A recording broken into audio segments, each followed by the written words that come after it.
Hello there and welcome to the show where we get right to it, no holds barred. We are all about keeping it real, living life to the fullest, without shame, without stigma, and without limits. We are turning positive into a plus. So let's get started. Today's show topic, HIV and the many faces it has. I am one of them and I'm joined by three fantastic guests. Izzy is here, Jerry is here, Fabian, you're here also. Thank you all for joining me. I want to talk about this because I come against this quite a bit. People go, oh, you're a white gay man, of course, HIV. But we all have very different stories. So let's, if you don't mind giving us a bit of an overview, Fabian. I'm Fabian, I'm originally from Mexico, and I've been here for 18 years almost, and I've been HIV positive 17 years. Okay, so you were diagnosed, you got HIV in this country. Yes. But you came in, you were undocumented, right? Yes, I was. How was your journey then as an undocumented immigrant? And then, whoa, welcome, you got across the border, and now you got the HIV. It was very tough. I thought my life was ending, especially back then. I thought I was gonna die. That was my thought. And being undocumented, I thought I couldn't get the access to medication. And I was scared, I was frightened. I thought I was gonna die. Yeah, I bet we'll come back to medicine and access in a minute. Jerry, what's your story? Well, I'm white and I'm a guy. Yeah, okay. But I'm not gay. You're not? I'm not, believe it or not. I mean, that shirt could be a little... I picked out the shirt, by the way, so that's on me. I thought that might have an effect. But my situation, very different. 5 years ago, this last June, I was living with my girlfriend, got very sick. In fact, I was at my son's college graduation at UCSB and started to feel poorly, and within a week or two, I thought I was dying, but didn't think for a second it was from HIV. I thought I had a serious illness. They had trouble diagnosing it initially. And then finally, I was called by the infectious disease doctor to meet with him, and, he laid it on me. What's that moment like when he goes, Jerry, you're HIV positive? Slow motion. Surreal. This doesn't happen to white straight dudes, right? That's what most people think. The fact is that if you have sexual intercourse with a woman who is a carrier, you can get, although it's difficult, not easy, and there's some reasons for that. Well done, champ. Yeah, thanks. Okay. But it's there. Yeah. Shocking shock is what I felt. It was the last thing that I thought that I was going to be told. I thought I had cancer, some kind of other infectious disease. Maybe I got bit by a recluse. I don't know. It was bad. I felt terrible. And it was kind of a relief because I knew just from being aware that science, technology, the medical community has come a long way in terms of providing not only education, but the medications that we need to stay healthy and alive. Yeah, but I want to, if I can, HIV was not unfamiliar to you or your family, was it? That's right. My sister, back in the late 80s, died of AIDS. Wow. And, Izzy, this all happened, I mean, you were born not long after this time frame. Tell us about your story. I was diagnosed April 10th, 1992, when I was 9 months old. And I've lived with it my whole life. I literally have no memories of not being HIV positive. My parents told me when I was 7. They sat me down with my immunologist and tried to explain what HIV was. And Well, you were 9 months old? I was 9 months old. So can I ask how it was contracted at 9 months? Breastfeeding is our theory, but it could have just been through the process of birth. I got it from my mom. Right. And she didn't know. She was diagnosed like a month before me. Right. So, I'm so glad that you guys have agreed to come in and sit down with us, because for me and for all of us at Plus Life, this is about talking about what HIV really looks like. And this is what HIV really looks like. It's not just a white gay man's disease. It's not just something that latches onto IV drug users or sex workers, which is what a lot of people think it is. Yeah. You've had this your entire life. So I'm going to come back to you in a second. What are the assumptions that people have made or made about you upon hearing about your first diagnosis, about that diagnosis? Well, unsaid, but I'm sure that some people, you know, when I announced it 4 years after I contracted it, I did it through Facebook. I happened to be in Italy for the summer, and it was planned. I wanted to be out of the country to get the nerve up to do it, number one, and number two, not to get a bunch of calls, 9-hour time difference, etc. And my first thought was, some people are going to think that I'm either bisexual or maybe, you know.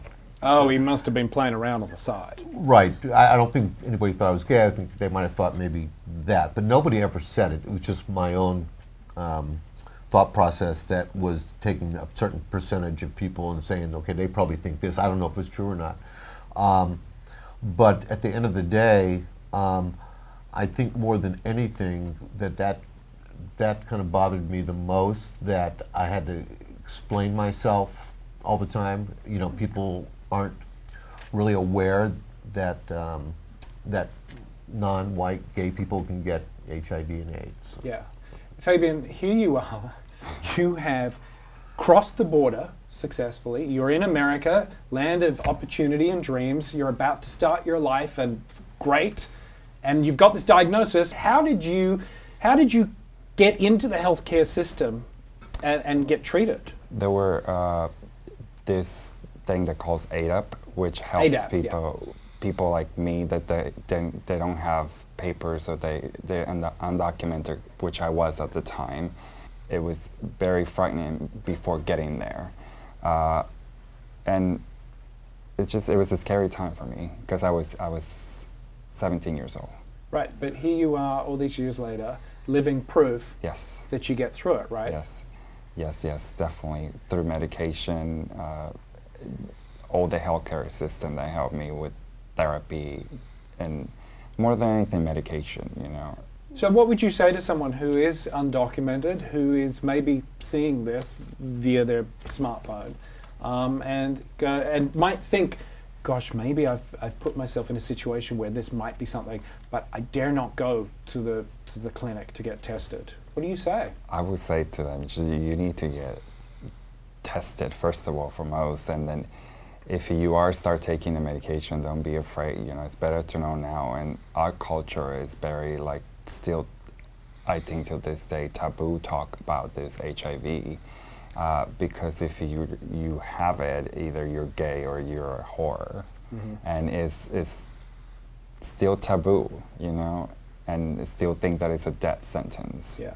It's not been educated as much as the last time I thought. You know, I had to sit down with my 3 sisters, not sit down over the phone and tell them, you know, that I had it at 17 and being scared, and they felt scared for me, but the only hope and faith I give them is there's medication. Yeah. You know. Well, and we're in this world of you equals you. Izzy, how has the stigma been for you? I feel like part of the stigma is the fact that I have to say that.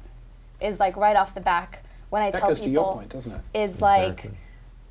whenever I tell someone my story and my diagnosis and everything, I always start with, when I was 9 months old, I was diagnosed with HIV.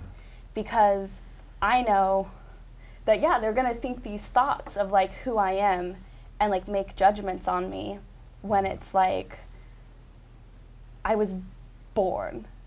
And You did not. yeah, I literally did nothing. I was born and was hungry. Yeah. Have you had I could imagine that I would have moments in my life, especially in those difficult years of being an adolescent and a teenager, where kids can just be little shits, let's be honest, and nasty. And did you have moments of real kind of anger at the world and at the universe? Come on, I did nothing. I wasn't out being promiscuous. I wasn't fucking around. Ugh. And if you did, how do you overcome that?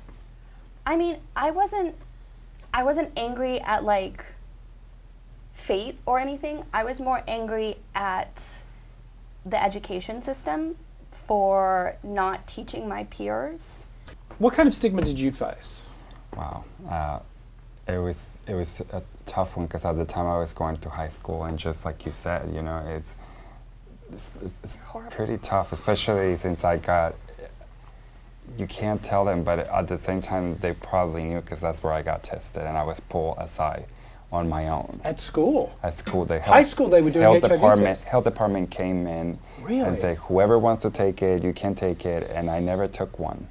So I took it, 2 weeks, came back, they're taking everybody's coming back happy, different men, different room, I've been taken to a different room, I knew it. And it was, they put me back into a classroom, and I couldn't cry, I couldn't do anything about it.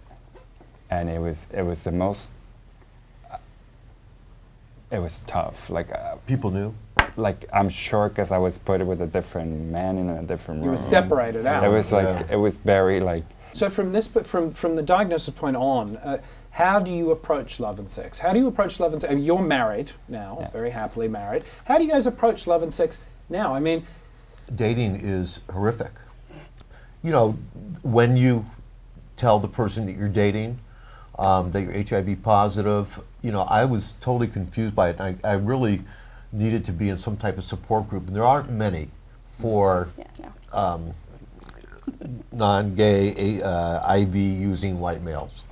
Most of them, you know, are you're either doing drugs or you're gay. Well, and I think also I think that people like me, right, don't necessarily come out, Right. or let the world know. They keep it a secret. I was told by some people, you know, hey, you don't really want to maybe share that, especially career-wise. Listen, I had exactly the same thing.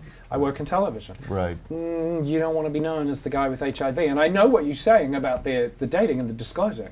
I was damned if I did and damned if I didn't. If I said it up front, people looked at me like, what? Right, yeah. And if I waited to the third date, they were like, how dare you not tell me? Right, you kissed me on the cheek Yeah. or something. Don't right. you think I have a right to know? And I think as we evolve with you equals you and that kind of messaging, undetectable equals untransmittable, I hope we're going to see less of that expectation that if you're HIV, you must put your hand up and announce it to everybody because... Well, I think they have a right to know, right?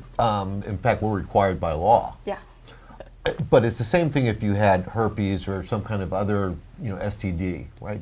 When you tell somebody that, you know, for example... Sexy, isn't it? Yeah, somebody would offer to set me up with their friend. Yeah. And I would turn it down because, okay, if it works out, she's going to know.